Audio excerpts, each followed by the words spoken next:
आमच्या सोसायटीमध्ये एक जांभळाचं झाड आहे, जे सोसायटीच्या अगदी मागे आहे आणि इवा नेहमी तिथे जाते. तर आज इवा बोलली की मम्मी सुट्टी आहे स्कूलला, तर प्लीज माझ्याबरोबर चल, तू मला बाहेरही जाऊ देत नाही, आपण जांभळं तोडूया. तिथे गेल्यानंतर पाहते तर काय इतकी सारी जांभळं खाली पडली होती आणि झाडाला पण होती. बट प्रॉब्लेम हा होता की खालच्या बाजूला थोडी कच्ची होती आणि थोडं वरच्या बाजूला ना खूप मस्त अशी पिकलेली जांभळं होती.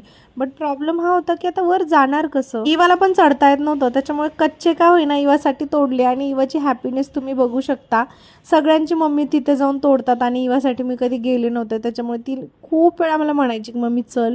सो आज फायनली तिचं एक जी इच्छा होती ना ती मी पूर्ण केली. थोड्या वेळ तिथेच बसले, जांभळं खाल्ले. ते खूप जास्त खट्टे होते, म्हणजे असे काही चांगले गोड वगैरे नव्हते.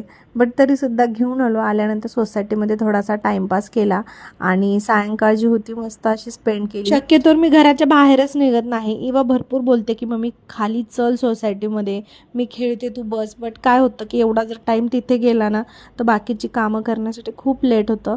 बट आज खाली जाऊन खूप छान वाटलं. चला, आजचा ब्लॉग आवडला असेल तर लाईक करा. भेटा नेक्स्ट ब्लॉगमध्ये.